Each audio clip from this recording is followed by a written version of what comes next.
We're here at the Chicago History Museum, which recently underwent a $28 million renovation. Now, this is a great place to come, especially if you're a Chicagoan, to learn all about Chicago's history. Now, the exhibitions here are open for everyone to see, but what you won't see is what's right underneath my feet in the basement. Deep in the basement of the Chicago History Museum lies something most Chicago residents didn't even know they could be proud of.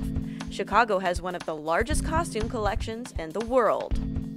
We are the oldest cultural institution in the city, and the costume collection goes back to that time period.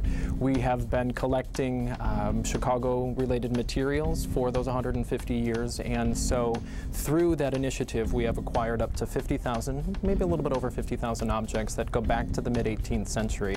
Most of the items come in through donation, and after each and every one is carefully reviewed, the articles that are selected to stay are cataloged and stored away. We are a history museum that collects history, so not just a dress is what we're interested. We're interested in who wore it, where, why, how much she spent on it, are there photographs of them in it, he or she in it, label information, where you bought it from, and then even further, did you like wearing it, did you not like wearing it? We followed Tim on a tour of the collection, where we stopped to admire a Chicago woman's 1920s flapper dress, a jacket worn by a Chicago man in the Civil War, and a dress worn by a campaign worker for Hubert Humphrey. We also stumbled on these doozies, a pair of shoes worn by a Chicago trader in the 1980s. These sneaky shoes had lifts added to them so the man could elevate himself up over the other traders.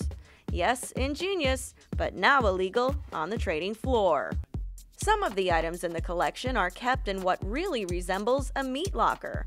This cold storage area is crucial to preserving the most delicate artifacts, like furs and plastics. It also houses one of the most notorious and, pardon the pun, coolest items in Chicago's history.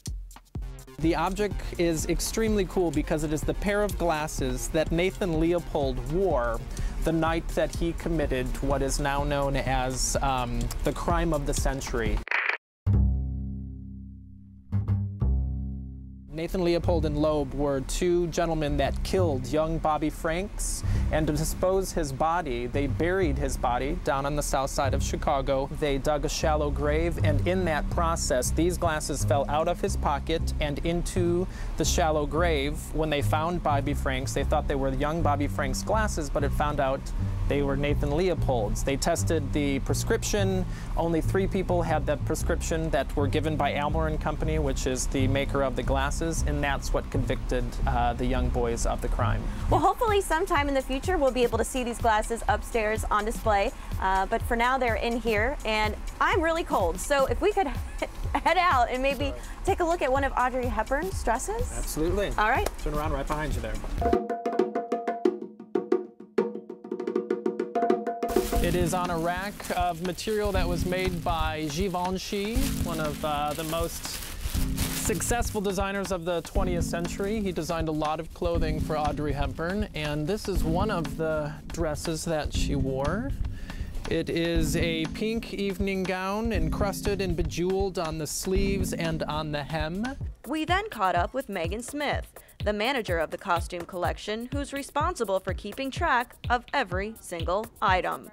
She took us into a room filled with what appeared to be the biggest filing cabinets we've ever seen, which upon closer inspection is exactly what they are.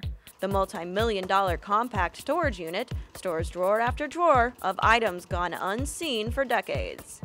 So this is a place where we can fit a lot of things into a much smaller space, and what basically these shelves are movable shelves that are controlled electronically. So we can fit way more in here than we actually should be able to, which is great for us. Most of what you have in here are going to be smaller items, children's clothes, jewelry, accessories, shoes.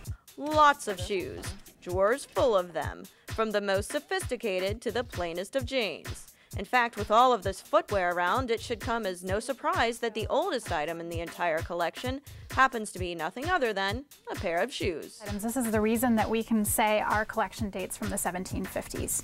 These are mid-18th century shoes called straights, and they're called straights because they don't have a left or a right foot. They're just the same both ways. We also discovered historic jewelry, from brooches to necklaces, things people would still wear. But we found one drawer of trinkets you'd probably never find in today's jewelry boxes: jewelry made from human hair. Part of our accessory collection includes a nice set of hair jewelry. And this is not jewelry that is worn in the hair, it's actually jewelry that's made out of hair. This was a very popular trend in the Victorian era, was to take usually the hair of a loved one or perhaps someone who's passed away and weave it into very delicate, intricate design. And so it's actually very lovely in a sort of an eerie way. Every item in the basement of Chicago's History Museum has a story, because someone, somewhere, once wore it in Chicago. You could call it Chicago's closet. However, it's probably a little more organized than yours or mine.